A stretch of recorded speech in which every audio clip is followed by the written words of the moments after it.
दोस्तों नमस्कार। कानूनी बात बताने वाले मेरे YouTube चैनल में आपका स्वागत है। आज का विषय पारिवारिक पेंशन, फैमिली पेंशन। अब पेंशन की बात सुनने के बाद हमारे दिमाग में आते हैं गवर्नमेंट सर्वेंट, पूरा रिटायरमेंट के बाद आराम से वो जिंदगी जी रहा है, पेंशन मिल रहा है, या उसके बलबूते उसकी वाइफ, उसके बाद उसकी विधवा वाइफ या उसके माता पिता अपने आखिर तक आराम से वो पेंशन के बलबूते पे जी रहे हैं। अब ये पारिवारिक पेंशन के बारे में पहली बात करते समय ये पेंशन के लिए उसके ऊपर डिपेंडेंट कौन है, आश्रित कौन है, ये समझना होगा। जब पहली बात होता है कि जो व्यक्ति है उसका जीवन साथी, पति हो तो पत्नी उसकी जीवन साथी, या पत्नी है तो उसका पति उसका जीवन साथी, फिर उसके बच्चे, माता पिता, भाई बहन जो भी नाबालिग हो वो, और खास करके बेटियां और बहनें जो आश्रित है वो 25 साल के अगर कम है और विवाहित है तो भाई, अगर तलाकशुदा है तो वो भी, विधवा है वो भी इसमें आ जाते हैं। आश्रित माता पिता के लिए तो कोई नियम नहीं। अब ये सब डिपेंडेंस यानी आश्रित शब्द इसके लिए हम इसका यूज करते हैं कि चिकित्सा कवर रहता है, मेडिकल कवर रहता है, हॉस्पिटलाइजेशन के समय उनको कवर रहता है, वो सबके लिए, ये इन सब डिपेंडेंट लोगों के लिए मिल जाता है। पर जब पेंशन की बात होती कैश लेने की, आदमी तो गुजर गया, तो गुजरने के बाद भाई पैसा किसको मिलेगा? तो ये सोचने वाली बात होती है कि बाय डिफॉल्ट अगर आदमी गुजर गया तो बाय डिफॉल्ट उसके पत्नी को वो पारिवारिक पेंशन दिया जाता है, या अगर उसने नामांकित किया किसी और को उसको दिया जाता है। इसलिए उसने मां को नामांकित करके रखा है, नॉमिनेशन मां है तो मां को मिलेगा,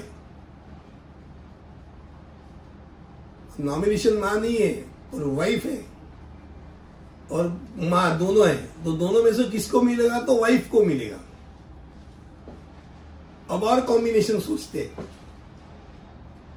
मान लो तलाक के लिए कार्रवाई चालू है, डिवोर्स का पिटीशन दाखिल किया, दोनों में झगड़ा चालू है, दोनों में मिलता जुलता कुछ नहीं, और डिवोर्स के पिटीशन चालू है और उस दरमियान वो आदमी गुजर गया। अब किसको मिलेगा पेंशन? अगर मां है और वो पत्नी है तो किसको मिलेगा? तो पत्नी को ही मिलेगा, क्योंकि पत्नी का डिवोर्स कहाँ हुआ है। तो डिवोर्स नहीं हुआ तब तक वो पत्नी है, वो विधवा ही हो गई। बिफोर डिवोर्स उसका आदमी गुजर गया नहीं, वो विधवा ही हो गई। अब तलाक हो गया,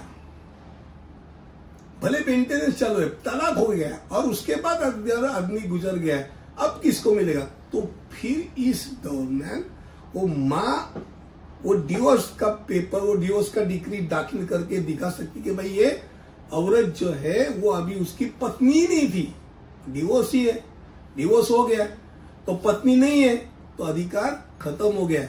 आदमी का न रहने से वो मेंटेनेंस भी खत्म हो गया, पर इधर पेंशन का अधिकार भी उसका खत्म हो गया, मां को मिलेगा। ऐसे अलग अलग से हद से नियम होते हैं। ये central, state, government, semi government, हर एक के खुद के नियम है। वो खुद के नियम क्या है, झांकना बहुत जरूरी है। पहली बात, आप पेंशन में, पारिवारिक पेंशन में आपका नॉमिनेशन करना ये बहुत इंपॉर्टेंट होता है, और नहीं किया तो भाई आपकी गलती।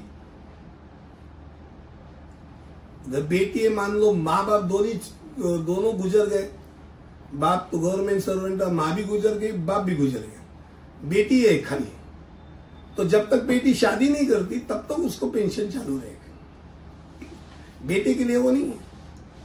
बेटा कमाना चालू हो गया, नहीं कमाते तो भी उसका वो बालिग हो गया, नाबालिग नहीं रह गया, पेंशन बंद।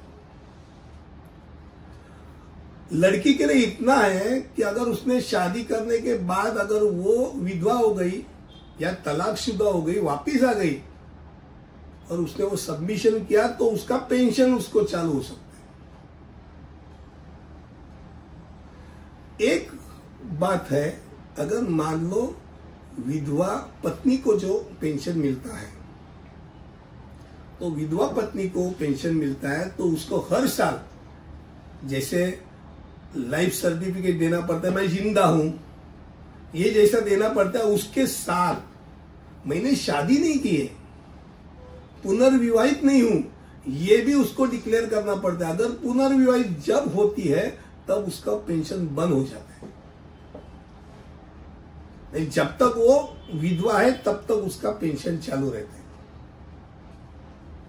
अगर कोई विकलांग बच्चा है तो विकलांग बच्चे के लिए फिजिकली हो, मेंटली हो, तो विकलांग बच्चे के लिए लास्ट तक, आखिर तक वो पेंशन का प्रावधान है।